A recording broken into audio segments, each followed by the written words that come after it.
صحیح فوج میں نہیں کرنا. نہیں پوچھو ان سے یہ پوچھو کہ آخر مطلب آپ کیا کنسیشنز کیا چاہتے ہیں پی ٹی آئی سے. صحیح صحیح ہے 100%. پر ਇਹਨੂੰ ਨਾਇਲ ਕਰ ਦੇਣਾ ਮੈਨੂੰ ਲੱਗਦਾ ਇਮਰਾਨ ਖਾਨ ਨੂੰ ਨਾਇਲ ਕਰ ਦੇਣਗੇ ਨਹੀਂ ਉਹ ਕਰ ਦੇਣਗੇ ਤਾਂ ਰੋਲਾ ਹੀ ਹੈ ਨਾ ਉਹਦਾ ਕੀ ਫਾਇਦਾ. ਹਾਂ ਸਹੀ ਗੱਲ ਹੈ. ਚਲੋ ਔਰ ਮੈਂ ਭੇਜਦਾ ਮੈਂ ਸ਼ਬਾਜ਼ ਸ਼ਰੀਫ ਨੂੰ ਡਾਇਰੈਕਟ ਭੇਜਦਾ ਮੈਂ ਮੈਸੇਜ ਕੋ ਸੁਲੇਮਾਨ ਨੂੰ ਭੇਜਾਂ. ਸ਼ਬਾਜ਼ ਸ਼ਰੀਫ ਨੂੰ ਭੇਜੋ ਤੁਸੀਂ ਡਾਇਰੈਕਟ. ਠੀਕ ਆ ਬਟ ਉਹਦਾ ਤੁਸੀਂ ਨਾਂ ਕਿਉਂ ਥੱਲੇ ਲਿਖਿਆ ਸ਼ਬਾਜ਼ ਸ਼ਰੀਫ. نہیں وہ تو بندے کسی نے لکھا ہے خود پیسے بنا کے بھیجتا ہوں چھوٹا اتنا پڑھنے چلے وہ بھی بھجوا کے بھجوائیں وہ چھوٹی میسج بھی بھجوائیں. تو یہ جناب علی معاملات زندگی ہیں یا معاملات ہیں سیاسی. تو اس میں ذاتی طور پر میں سمجھتا ہوں کہ جو ان کا مقصد ہے گفتگو کرنے کا بات بڑھانے کا یار ہم سیاستدانوں کو آپس میں بیٹھ کے فریم ورک بنانا چاہیے اور کیا کنسیشنز چاہیے پاکستان تحریک انصاف سے اس پر بات کریں انہوں کو پوچھو. تو وہ یہ کہہ رہے ہیں سر وہ تو کہہ رہے ہیں کہ جناب اسی طرح گل ہی نہیں کرنی. دیکھیں سیاستدان جو ہوتا ہے وہ جب گفتگو کرتا ہے تو پھر وہ واپسی کا راستہ ضرور رکھتا ہے. یہ ذاتی لڑائی نہیں ہوتی. تو یہی بات عمران خان صاحب کو سمجھ نہیں آتی تھی. عمران خان صاحب نے معاملات کو وہاں تک پہنچا دیا اور پھر کس زوم میں پہنچایا.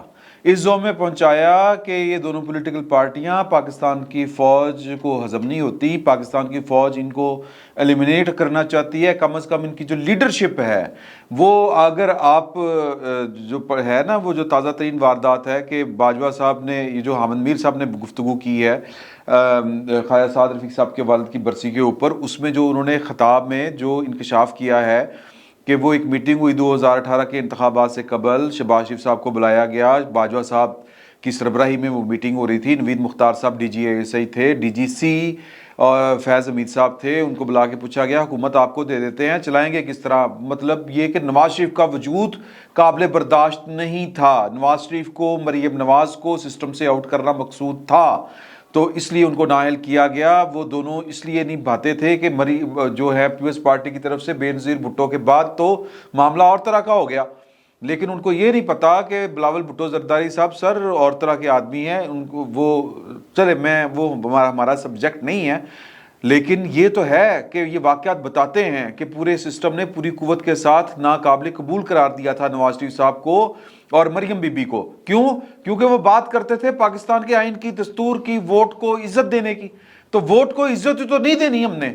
ووٹ کو عزت دے دی تو پھر پیچھے رہ کیا جائے گا ہمارے ہاتھ میں. یہ تھا باجوہ صاحب یا اس سے پہلے پاکستان کی فوج کا کردار, پاکستان کی سیکیورٹی اسٹیبلشمنٹ کا سوچنے کا انداز.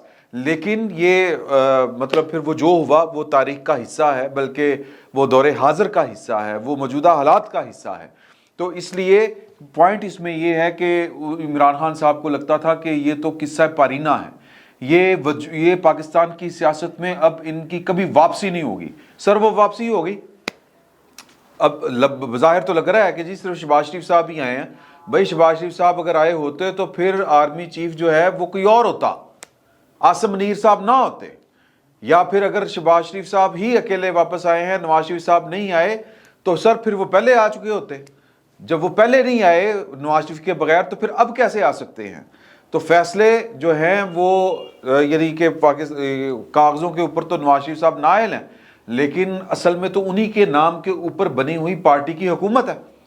تو عمران خان صاحب اس زوم میں مبتلا تھے کہ انہوں نے واپس نہیں آنا تو کام چک کے رکھو. پاکستان کی فوج کی اب میں مجبوری ہوں, میں اور میری بقا اسی میں ہے کہ میں زرداری چور, ڈاکو زرداری یہ کہتا رہوں, نواز شریف چور, نون لیگ چور, یہ اس طرح کے میں راگ الاپتا رہوں. ان سے لوگوں کو متنفر جس طرح ریاست پاکستان نے کیا ہے ایک ہیوی انویسٹمنٹ کے ساتھ پورا زور لگا کے پیسہ لگا کے, تو میں ان عوام کو ان سے متنفر ہی رکھوں. گورن نہیں کر سکے اور گورن نہ کرنے کی وجہ سے پاکستان کی فوج زیر تاب آئی. پاکستان کی فوج کے جو پرکھ ہیں بڑے ہیں وہ باجوہ صاحب کے پاس آئے.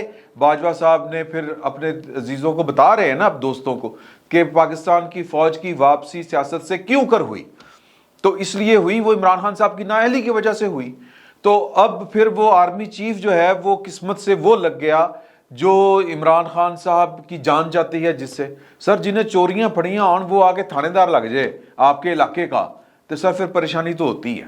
تو اب یہ جو باتیں کر رہے ہیں یہ اصولاً تو یہی ہے، یہ باتیں پاکستان پیپلز پارٹی نے کی تھیں، یہ باتیں پاکستان مسلم لیگ نون نے کی تھیں، ان باتوں کے اوپر اتفاق ہوا تھا، اس اتفاق کا نام ایک معافی نامہ تھا، اور اس معافی نامے کا نام میثاق جمہوریت رکھا گیا تھا، جس کا عمران خان صاحب آخری وقت تک مذاق اڑاتے رہے ہیں، پبلکلی اب بھی اڑاتے ہیں، مکمکا کہا کرتے تھے، کیونکہ عمران خان صاحب اسی مکمکا کے بطن سے ان کا ظہور کروایا گیا تھا پاکستان کی اسٹیبلشمنٹ کی طرف سے۔ تو اب ان کو یہ لگتا ہے کہ مجھے پاکستان کی اسٹیبلشمنٹ نہیں چھوڑے گی۔ وہ جس لیول کے اوپر وہ ہوتا ہے نا، جب آپ کو اپنی زبان کے اوپر کنٹرول نہ ہو، جب آپ تتی تتی کھانے کے شوقین ہوں، یا آپ کو عادت پڑی ہو کہ آپ ٹھنڈی کر کے نہ کھاتے ہوں، آپ کی طبیعت میں ٹھہراؤ نہ ہو۔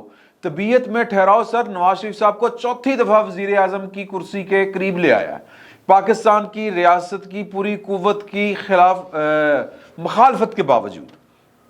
تو یہ تدبر ہے، یہ ٹھہراؤ ہے طبیعت کا، کہ معاملہ فہمی ہے یہ، اور عمران خان صاحب اس معاملہ فہمی سے کوسوں دور ہے، لونڈے لپاڑوں والی وہ سیاست کرتے رہے، اب ترلے منتیں کر رہے ہیں، کیونکہ عاصم منیر کی شکل سامنے نظر آ رہی ہے سر۔ عاصم منیر صاحب نے جب آ کے ان کو فائل دکھائی تھی کہ بیگم آپ کی چور ہے، اپنے گھر کا دھیان دیں آپ کی، کیونکہ وہ کہتے ہیں کہ مجھے نہیں پتا سی کہ یہ بھی چور، سوری معافی چاہتا ہوں، لیکن جو عاصم منیر صاحب کا آرمی چیف ہونا، ان کا یہاں پر موجود ہونا، بیسیکلی یہ عمران خان صاحب کے اوسان خطا کیے ہوئے ہیں۔ اب وہ بات بڑی ٹھیک کر رہے ہیں کہ جی کہ سیاستدانوں کو آپس میں بیٹھ کے بات کرنی چاہیے۔ سر کیا کرنی چاہیے؟ اب وہ بچت کا راستہ ڈھونڈ رہے ہیں، اب وہ چاہتے ہیں کہ سیاستدان ان کو این آر او دے دیں۔ سر یہ این آر او ہے، فواد چودھری صاحب کے ذریعے این آر او مانگا جا رہا ہے، اس بات کو سمجھیں۔ اور مجھے لگتا ہے کہ یہ این آر او جو ہے عمران خان صاحب ان کو نہیں ملے گا۔ اس کے پیچھے ایک بڑی لمبی کہانی ہے، اس کے پیچھے لمبی کہانی یہ ہے کہ عمران خان صاحب کا طبیعت کا جو ہے نا، وہ جس کو کہتے ہیں کہ چور چوری سے چلا جائے گا، ہیرا پھیری سے نہیں جائے گا، فطرت، طبیعت نہیں فطرت، عمران خان صاحب کی فطرت وہی ہے جو جنرل شجاع پاشا صاحب سرکاری کاغذوں میں لکھ گئے تھے پروجیکٹ عمران خان لانچ کرتے وقت۔ انہوں نے کہا تھا کہ اگر موقع ہوگا، ضرورت ہوگی، آپ کے پاؤں میں ہوگا، ضرورت نکل جائے گی، ضرورت آپ کی ہوگی، آپ کو گریبان سے پکڑ لے گا۔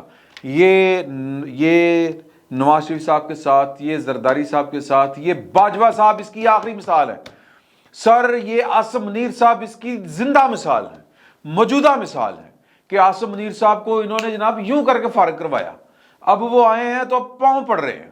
وہ اس کا ایک ٹریک ریکارڈ ہے اس بندے کا، وہ چیف آف آرمی سٹاف بن گئے ہیں، لیکن ایک ٹریک ریکارڈ ہے ان کا کہ وہ نہ کسی پہ اوپر چلنے والا، وہ ایک ہوتا ہے نا بت قسم کا فوجی، وہ فوجی ہے، وہ سپاہی ہے، وہ جرنل نہیں ہے ابھی تک۔ سر جی ویسے تو اللہ تعالیٰ یہ کہتے ہیں نا کہ وہ امید یا کہہ لیں کہ یہ جو خوش فہمی ہے اللہ تعالیٰ یہ قائم رکھے، ورنہ تو کہتے ہیں نا کہ جہاں جو یہاں پر پہنچتے ہیں وہ پھر ایک جیسے ہی ہو جاتے ہیں۔ لیکن ابھی تک کچھ حالات کی مجبوری ہے، کچھ وقت کی ستم ظریفی ہے کہ جنرل عاصم منیر صاحب اگر اپنے سابقہ جو باسز ہیں یا ان کے جو پیش رو جرنیل ہیں، یا وہ ان کے نقش قدم پر نہیں چل پائیں گے، یہ وقت کی مجبوری ہے، حالات کا جبر ہے۔ تو ویسے ان کے بارے میں جو رپورٹیں ویسے تو رپورٹیں سب کی اچھی آتی ہوتی ہیں، باجوہ صاحب کی بھی یہی رپورٹ ہوا کرتی تھی نا کہ جی کہ وہ جب دھرنے ہو رہے تھے تو انہوں نے کہا تھا کہ یہ بڑا ظلم ہو رہا ہے، بڑی زیادتی ہو رہی ہے، پاکستان کی فوج کو سیاست میں مداخلت نہیں کرنی چاہیے، یہ نہیں کرنی چاہیے، وہ نہیں کرنی چاہیے۔ تو پھر وہ اس کے بعد جب ان کو موقع ہاتھ میں ملا تو پھر انہوں نے آ کے جو رنگ دکھائے، وہ پوری قوم نے 6 سال تک رنگ دیکھے ہیں، اپنے بیگانے سارے ہی ان کے رنگوں کے جناب وہ ستائے ہوئے ہیں، سب کے اوپر ان کے رنگ چڑھے ہوئے ہیں۔ تو لہٰذا اللہ کے گھر اچھے کی امید رکھنی چاہیے۔ اللہ تعالیٰ توفیق دے جنرل عاصم منیر صاحب کو کہ وہ پاکستان کی سیاست سے دور رہیں۔ تو ابھی تک وہ پاکستان کی سیاست سے دور ہیں، ان کی سیاست سے دوری عمران خان صاحب کی سیاسی موت کا پروانہ ہے۔ میں سادہ بات کر رہا ہوں، اس کو سمجھیں۔ اس کی وجہ یہ ہے کہ عمران خان صاحب کے جو کرتوت ہیں جو انہوں نے اس زوم میں سارے کرتوت کیے یا سارے جو جرائم کیے کہ میرے علاوہ تو ہن کوئی ہے ہی نہیں, گھر والے گھر نہیں, سانو کسی طرح ڈر نہیں. تو وہ جو بے خوف و خطر ہو کے وہ جو لوٹ مار انہوں نے ان کی بیگم نے مچائی ہوئی تھی, اور پھر جو معاملات انہوں نے باقی کیے, اور پھر وہ کہ کلہ باجوہ میرے خلاف ہے نا, تھلے ساری فوج میرے نال ہے, اور اس زوم میں بھی جو انہوں نے پاکستان کی فوج کو کے ساتھ کر دیا ہے, تو پاکستان کی فوج جو ہے سر ان تے لگ گئی سمجھ, تو وہ جنہیں سمجھا انہوں نے آ گئی ہیں, تو وہ اگر سائیڈ پہ ہوں گے تو پھر عمران خان صاحب کو سپورٹ کرنے, قانون سے بچانے کے لیے کوئی نہیں آئے گا. ان کو بچانے کے لیے کسی کو آنا پڑے گا, کوئی NRO چاہیے عمران خان صاحب کو بچانے کے لیے, ورنہ انہوں نے نااہل بھی ہونا ہے, انہوں نے سزا بھی پانی ہے, انہوں نے جیل بھی جانا ہے. اور یہ NRO لینے کی کوشش ہے فواد چودھری صاحب سے. اور بھئی آپ کیا دے سکتے ہیں؟ یہ سوال پوچھ رہے ہیں کہ آپ کو کیا کنسیشن چاہیے, آپ کیا کنسیشن دے سکتے ہیں؟ جب آپ کنسیشن دینے کی پوزیشن میں تھے تب تو آپ کہتے تھے کہ اب میں زرداری کو بھی جا کے پکڑوں گا, اب میں نواز شریف کے جا کے AC اتاروں گا. ابھی تو میں منہ پہ ہاتھ پھیرا کرتے تھے جب آپ کنسیشن دینے کی پوزیشن میں تھے. اب تو آپ کنسیشن لینے کی میرا مطلب حاجت ہے آپ کو. اب تو آپ کو سر ترلا واسطہ گروپ میرا مطلب ہے وہ ماحول چل رہا ہے آپ کا. اور مسئلہ یہی ہے کہ پاکستان کی فوج, جنرل عاصم منیر صاحب, جنرل وہ ہیری صاحب, وہ جو آپ کہتے تھے نا, وہ جن کو جنرل فیصل نصیر کو, اگر وہی میدان سے صفا چٹ ہو جاتے, ادھر ادھر ہو جاتے, DGISI جو ہیں وہ آگے پیچھے کر دیے جاتے, ٹرانسفر ہو جاتی ان کی, تو ہو سکتا ہے کہ عمران خان صاحب کو امید بن جاتی کہ یا کسی خوش فہمی میں مبتلا ہو جاتے کہ نہیں کم ٹھیک ہو رہا ہے, ٹھیک ہو رہا ہے. نہیں سر, یہ دونوں ٹرانسفرز نہیں ہوئی. ان دونوں ٹرانسفرز نہ ہونے کا مطلب یہ ہے کہ پاکستان کی فوج عمران خان صاحب کا دباؤ قبول نہیں کر رہی, اور ادھر گورنمنٹ دباؤ قبول نہیں کر رہی. تو سر کس چیز کی کنسیشن آپ نے دینی ہے؟ اب کنسیشن لینے کی باری ہے, اور کنسیشن بولیں تو NRO لینے کی باری ہے. رضی دادا ٹھیک کہتے ہیں کہ جو کام یہ خود کر رہے ہوتے ہیں بیان اسی وقت یہ اس کا الزام دوسروں پر لگا رہے ہوتے ہیں. تو یہ جو NRO باجوہ صاحب نے NRO دے دیا, NRO عمران خان صاحب مانگ رہے ہیں ایٹ ٹیپ, ثبوت ہے, فواد چودھری صاحب کی گفتگو ثبوت ہے.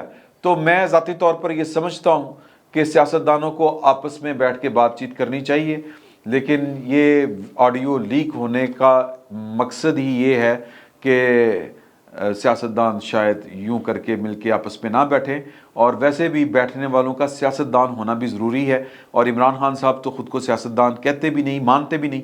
اگر وہ سیاستدان کہتے ہوتے, مانتے ہوتے, تو پھر اس حد تک نہ جاتے پاکستان کی سیکیورٹی اسٹیبلشمنٹ کے آسرے کے اوپر کہ ان کی محبت, وہ کیا کہتے ہیں جی, وہ شعر ہے بڑا زبردست کہ وہ جن کو سورج کی دوستی پہ ناز تھا فراز, بڑی ہے دھوپ تو سبھی سایہ دیوار آ گئے. تو سر تپتے نکل آئی ہوں, اب تو تمازت ہے, اب تو یہ جھلسائے گی, اور خان صاحب نے جھلسنا ہے.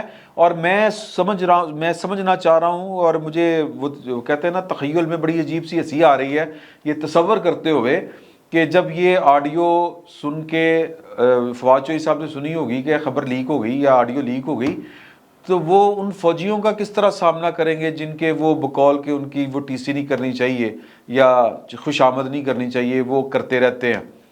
ان سے آنکھیں کس طرح چار کریں گے؟ سر بات بندے کو تنہائی میں بھی وہ کرنی چاہیے جو بات وہ پبلکلی بھی کر سکتا ہو. یہ بڑے لوگوں کا اصول ہے, اور ہمارے چھوٹے چھوٹے لوگ جب بڑے بننے کی کوشش کرتے ہیں یہ اصول یا اس اصول پر عمل نہیں کر سکتے, اس لیے یہ بے اصولی ان کو بڑا نہیں ہونے دیتی. فی الوقت اتنا ہی, بہت بہت شکریہ.